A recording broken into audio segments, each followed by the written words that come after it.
All right, everyone. So we're continuing in chapter 24, picking up with slide 68. And we are still in the oral cavity. We just finished talking about the teeth. And now we're going to talk about some your salivary glands, which are more accessory organs. So you actually have 6 salivary glands, 3 pairs, and the saliva produced by each gland is actually kind of unique to each kind. There are the parotid glands, the sublingual glands, and submandibular glands. Sorry about that. And they're really cool because, okay, first of all, let's figure out where they are. The parotid glands are just in front of your ears, right at the ramus of the mandible. Sub means under and lingual means tongue. So the sublingual glands are directly in the floor of your mouth under your tongue, and submandibular are located underneath the mandible. So the parotid ones are underneath the zygomatic arch, and they make a very watery secretion, a serous secretion that has salivary amylase. So this is the beginning of chemical digestion, and the job of amylase is an enzyme to start breaking down starches or sugars. And to get from the gland to the mouth, each of these parotid glands has a parotid duct, and it actually inserts this particular saliva up in the upper jaw at the second upper molar in the space between your cheek and your gum. The sublingual glands are covered by a mucous membrane and they produce mucus. And they're there to be a buffer and a lubricant. So no digestive enzymes from sublingual glands. And you have lots of sublingual ducts that line along the floor of the lingual frenulum at the floor of the mouth. The submandibular glands are in the mandibular groove, and they secrete buffers, glycoproteins, mucins like mucus, and also salivary amylase. And the ducts for these are one per submandibular gland on either side of the frenulum of the tongue, just behind your teeth. So, okay, let's all go back to middle school for a minute. If you knew anybody who could gleek, what they would do is they would apply pressure to the sublingual glands and the submandibular gland, and that's what would be squirting out from underneath their tongue. Okay, so here are the parotid glands. There's the parotid duct, and it goes up here to the inside the cheek, right at the second upper molar. Here's the tongue. These are the sublingual gland openings. Here's the sublingual gland. And there's the ducts all along the frenulum. And then here's the submandibular one, and it has one tube that takes it up to the front of the frenulum there. And this is what the submandibular gland looks like on a microscopic level. Luckily, this is not one of your photomicrographs for your lab tests. Okay, so what is the stuff that they're making? Saliva. You make, this is going to be surprising, between 1 liter and 1.5 liters of saliva every day. 70% of it comes from those submandibular glands, only 25% from the parotids, and 5% from the sublingual glands. Now, looking at the makeup of the saliva, it's 99.4% water, and then the remaining 0.6% are made up of electrolytes, buffers, glycoproteins, antibodies, enzymes, and waste. So it's mostly water. And its job is to keep your teeth clean, to keep a reduction of bacteria on your oral surfaces, to moisten and lubricate your food, to keep the pH of your mouth near 7. Acidic pH would start to destroy the enamel of your teeth. To control populations of bacteria and get rid of them because they produce acids that will cause the erosion of the enamel of your teeth. To dissolve chemicals that stimulate your taste buds, and to initiate the chemical digestion of carbohydrates by having salivary amylase. Okay, so with our teeth and our tongue and all of those parts, we're going to perform chewing, which is known in anatomy as mastication. So the idea is food that is coming in, you're going to use your tongue to feel it to see what the texture is. If the texture is in large, hard chunks, you're going to push it back and forth between your molars to grind it and mash it. As you're biting it off if it's a bigger piece of food, you use your incisors. And then you're going to use your muscles of mastication, which are going to move your jaws up and down and apply pressure. And it's also sliding your jaw from side to side. So we're doing all of this while we're moistening the food with saliva, and then we're getting it into a swallowable size. Is that a good word? Swallowable? There we go. It needs to be a moist, rounded ball, fairly easy to swallow. So your tongue is monitoring the size and consistency of the food, and it will determine when it has gotten a bolus. So that is an amount that's appropriate size to swallow. Now, if the food is already soft and mushy, you don't really need your teeth and tongue. Like if you're eating ice cream, your tongue determines that it's pretty much melting in your mouth and it becomes almost a liquid and you just swallow it. If you're trying to chew on a piece of steak, your tongue will continue pushing it around and around and around under your molars until it is mashed enough to make it soft and swallowable and less likely to cause you to choke. Then it gets passed to the pharynx. And again, remember the pharynx is shared with the nose. So again, let's go back to middle school. If you knew anybody who laughed so hard they got milk out their nose, well, what actually happened was the milk went to the back of the pharynx, managed to get over the soft palate. It didn't seal off the nasal cavity enough. And the milk, of course, then enters the nasal cavity and comes out the front. Okay? So the pharynx has three regions: the nasopharynx, the oropharynx, and the laryngopharynx. And food enters through the oropharynx and goes past the other parts of the pharynx on its way to the esophagus. The esophagus is the tube that leads from the pharynx to the stomach. And it's a hollow tube. It does have muscles to help push the food along. It will take liquids and solids to your stomach. It's 25 centimeters long and 2 centimeters wide. And it begins right behind the cricoid cartilage. Now, between where the esophagus goes down your throat into the thoracic cavity and your stomach is the divider between the thoracic and abdominal cavities, which is the diaphragm muscle. Now, this tube has to get to your stomach, which is below the diaphragm. So there is an opening through the diaphragm muscle called the esophageal hiatus. Yes, you're going to have to know those words for lab. I guarantee it. Okay? The esophagus is controlled by both parasympathetic and sympathetic fibers, and they form what we call the esophageal plexus. So, in the circular muscle layer of the esophagus, we have resting muscle tone, which means we keep it slightly constricted, which prevents air from coming into the esophagus when you breathe, and it doesn't really let the materials leave the stomach and come back up into the esophagus. So what's the esophagus made of? It has a 3-layer wall, it has a mucosa, a submucosa, and a muscular layer. So who's missing? The serosa. So since there is no serosa, there is probably going to be an adventitia. The mucosa layer has non-keratinized stratified squamous. Again, we're still going to have pieces in the food that might have sharp edges, so they may cut and be abrasive. So we want to have lots of layers of cells to be worn away. The mucosa and submucosa in the esophagus form very big folds, and the muscularis mucosa is all smooth muscle. Submucosa has glands that produce mucus that help the food slide down. The muscular layer has the standard inner circular and outer longitudinal layers, and on the outside of the muscular layer we have an adventitia that holds it to the body wall and keeps its position. So here is a slice through the esophagus. So starting in the center, this would be my epithelium, right? And so my mucosa, all this gray is submucosa. Then we have the muscle layer, the external muscle layers. And then this very thin white layer on the outside is the adventitia. And here is another close-up look. So here's my stratified squamous. There's the lamina propria. And then we begin the muscularis mucosae. So swallowing is different from chewing. Chewing was mastication. The name for swallowing in anatomy is deglutition. And there's parts of it that are voluntary and parts that are involuntary. The reflex begins when the food reaches the uvula and the palatal arches. By the time the food gets that far back in your throat, you have no choice but to swallow the food. So swallowing has a buccal phase, a pharyngeal phase, and an esophageal phase. Buccal phase, buccal of course means inside your cheeks.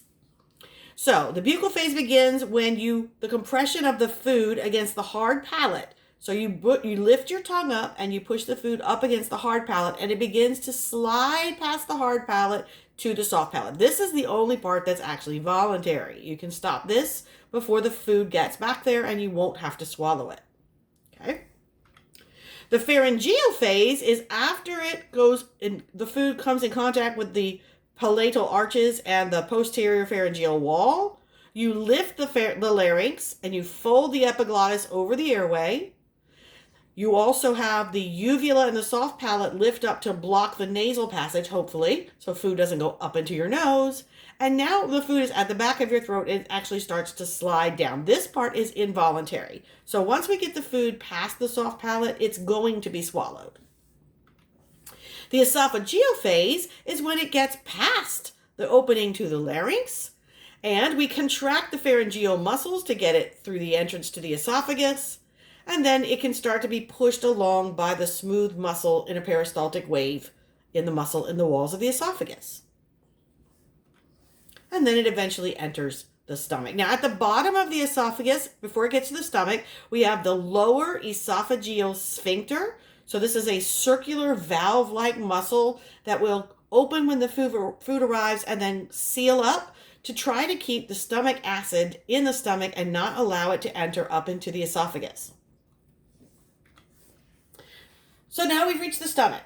Now, this might surprise you. The stomach does not do any absorption of nutrients. It has nothing to do with absorption.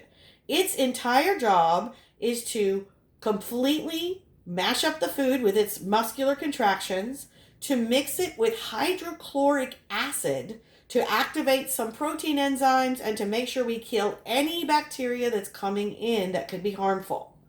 So we temporarily store the food we've eaten. We perform more mechanical digestion, and we start chemical digestion, but no absorption yet. And when the food enters the stomach, it enters as a bolus. When it leaves the stomach, it is a watery paste called chyme. It's partially digested because we've already started mechanically and chemically digesting it, and it's still mixed with some acidic secretions from the stomach. So the stomach is shaped like a big letter J, or kind of like a change purse. The top has a shorter curve called the lesser curvature. The bottom has a longer part of a J, so that's called the greater curvature. And the front and backs are rounded, so it's like a pouch. The shape and size varies from person to person, and it even changes from one meal to the next, depending on how much volume of food you consume. It's usually hanging out between thoracic vertebrae 7 and lumbar vertebrae 3. Now, the stomach has 4 regions: the cardia, the fundus, the body, and the pyloric part, or pylorus. Either term is acceptable. The cardia is the part that raises up above where the esophagus enters. The esophagus actually enters at the fundus. It has a lot of mucus glands. The fundus is just where the stomach and esophagus join, just above that, and it touches the diaphragm. The body is between the fundus and the curved part, and this is really the main part of the stomach, and this is where we mix the food around and store it. The pyloric part is where we're getting ready to eject the food from the stomach, and we're heading it towards the pyloric sphincter, which separates the stomach from the first section of small intestine. So first we start to make a funnel called the pyloric antrum, and the pyloric antrum connects the body to the pyloric canal that actually goes through into the duodenum. The pyloric sphincter is a thick circular muscle in the pylorus that controls the emptying of the stomach into the intestine. So here is an empty stomach right here. Here's where the esophagus comes in. So here's the esophageal sphincter would be right there. The fundus is here. The cardia is here where it attaches. The body of the stomach is all of this. And then as we go back up towards the intestine, we're going to have the pyloric part and the pyloric sphincter, and then the first section of small intestine. Okay, so esophagus comes into the cardia. The fundus sticks up above. This is the body. This is the pyloric part. This is the pylorus, and this is the pyloric sphincter. This is the lesser curvature, greater curvature. Lesser omentum attaches to the lesser curvature. Greater omentum attaches to the greater curvature. Isn't that convenient? Now, we have an extra layer of muscle in the stomach that we don't see in other digestive organs. So in the other organs, we have a circular layer and we have a longitudinal layer.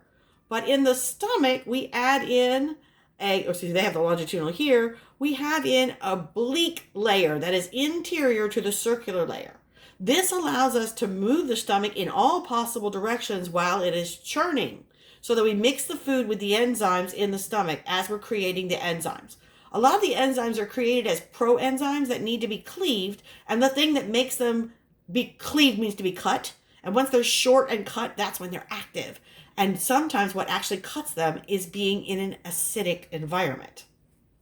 I also want you to notice these ridges inside the stomach. Now, this is not the actual muscle. We're not seeing the muscle here. These are folds of the lining of the stomach called rugae. So what they allow the stomach to do is when it is empty, it's kind of more compact. And then as it prepares for food, it begins secreting things. It will expand. And these rugae allow it to expand even more as the food enters the stomach to make sure we have enough room to mix things around. This is the cool part. We're going to learn about the process of digestion starts when you actually start thinking about food. If you start thinking about food or smell food or see food, your stomach will start to unfold those rugae. And when those rugae begin to open up, you hear this. It's the sound of your stomach growling. It's the unfolding of these folds and the activation of the hydrochloric acid coming out of the glands. So that is what that noise is that confirms that, yes, I'm about to get some food, or it's been too long since I've had some food. So rugae, prominent folds of the mucosa of an empty stomach. They flatten out as the stomach fills, and they can allow your stomach to expand to up to 50 times the size it is when it is empty. And both the muscularis mucosae and the muscular layer have a third oblique layer of muscle. So even that thin little bit of muscle in the mucosa has the 3 layers. And of course, the muscularis externa has 3 layers. Most of the stomach is lined with simple columnar epithelium, and its job is to produce mucus that protects the inside of the stomach from the acid that's going to be created by the gastric glands. So gastric pits are depressions that lead to gastric glands. At the base of the gastric pit, we have mucus cells, and these are constantly dividing and replacing because the acid that's going to come out of these glands obviously is going to damage a lot of the cells. And then the gastric glands go from the gastric pits deep into the lamina propria. As we go down each gastric pit is connected to several gastric glands, and the gastric glands are made up of these 2 cells, parietal cells and chief cells. Parietal cells are going to secrete hydrochloric acid. Chief cells are going to secrete pepsinogen. And together they make about 1.5 liters of gastric juice every day. So we're going up close here. This is the lining of the stomach. We see the rugae. This is simple columnar epithelium. And then I have this entrance right here is my gastric pit. And then as it gets to here, it splits. These become my gastric glands. So the pit leads to 1 or more glands. Okay. And then these glands would have our parietal cells and our chief cells. And we're going to learn there's also some G cells in there that make gastrin, which is another hormone. And then we have our muscularis mucosa, our submucosa. Our muscular layer has oblique, circular, and longitudinal. And now we have a full serosa on the outside of the stomach. And notice here we have our myenteric plexus right here between the 2 layers of muscle, the circular and longitudinal. And we have a lymphatic vessel. It doesn't really show us our other plexus. Okay, so a close view of the gastric pit leading to the gastric glands. So the orange cells here are parietal cells. The pink cells are chief cells. And notice at the very bottom of these gastric glands, I have G cells. So the parietal cells secrete intrinsic factor that's going to help you absorb vitamin B12, and they also indirectly secrete hydrochloric acid. So I just like to think about these guys as the acid-secreting cells.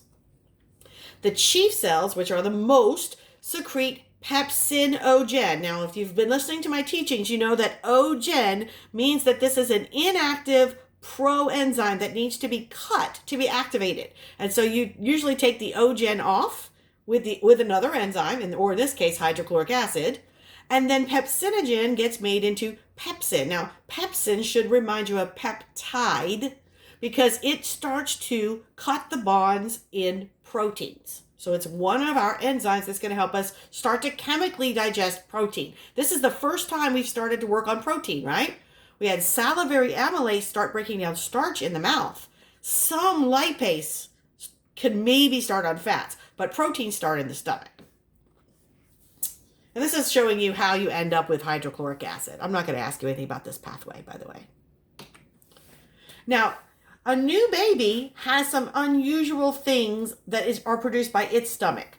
One of them is called renin, and the other one is called gastric lipase. So, baby's first food is going to be breast milk. But milk is really hard to it's just all liquidy. And so what happens is the renin or chymosin causes the milk to curdle in the baby's stomach. And then the gastric lipase works on the fat part of the milk. And of course, we can let our pepsin start working on the protein part of the milk. The pyloric glands are in the pyloric part of the stomach, and they start secreting mucus because we need to start counteracting the very, very strong hydrochloric acid. We don't want to pass the acid into the small intestine. The stomach has these cells producing copious amounts of buffering mucus to protect it from the acid. The small intestine is not going to have that. So we also have enteroendocrine cells in the stomach that produce 7 hormones. Remember those G cells at the very bottom? They produce something called gastrin, which causes the parietal cells and chief cells to secrete more hydrochloric acid and pepsinogen. It also causes the walls of the stomach to start contracting. So gastrin is actually operating the stomach. And then there's going to be D cells that are in the stomach that will release somatostatin, which inhibits gastrin. So when we're done bringing in food and making it mix all up, then we'll stop secreting gastrin by secreting somatostatin. So chemical digestion in stomach. Some digestion of carbohydrates has started in the mouth and some in the mouth of lipids by lingual lipase. As the stomach contents fill up with more and more of their secretions, the pH gets down to 2. Remember, pH only goes down to 1. That's the strongest acid. And when the pH is low, we cleave pepsinogen to pepsin, and we begin the chemical digestion of proteins. Nutrients are not absorbed in the stomach. There are only 2 substances that are absorbed through the stomach wall: water and alcohol. That should explain a lot. So how do we control gastric activity? Well, like everything else, we have 3 layers of control. We have the central nervous system, we have local reflexes of the enteric nervous system, and we have hormones of the digestive tract. And so there's actually 3 phases of control: cephalic phase, gastric phase, intestinal phase. Now, cephalic means in your head. So this really has very little to do with the food. You haven't eaten it yet. Gastric phase is what happens in your stomach. Intestinal phase is when we pass the food out of the stomach. So, cephalic phase means that you are seeing, smelling, tasting, or even thinking about food. And so the stomach prepares. This signal comes down the vagus nerve. It's a parasympathetic signal, and it activates the stomach. It makes it open up. It causes mucus cells to secrete, chief cells to secrete, and parietal cells to secrete, and G cells to secrete. So we're getting everything going. We're getting mucus, pepsinogen, and hydrochloric acid, and we're sending gastrin to keep all of these things ready to start churning. The gastric phase starts once the food arrives. So we're going to be looking at the stomach stretching by stretch receptors as it gets full. We're going to be bringing the pH up because we're adding food to that pH of 2. We're going to continue creating mucus, pepsinogen, and hydrochloric acid. And we're going to continue with the G cells secreting gastrin to make us mix the food with these enzymes. Okay? And then it's time to empty the stomach. So we want it to stop churning. We want to stop producing acid. So we have the D cells will secrete somatostatin. We also have section of the first part of the small intestine will start making these signals. Cholecystokinin, GIP, and secretin are all going to block chief cells, block parietal cells, and stop the churning. Okay, so then the stomach's pretty much done. It just empties into the intestine. All right, so that's a good place to stop. I'm going to start the next PowerPoint presentation with slide 109 and the pancreas.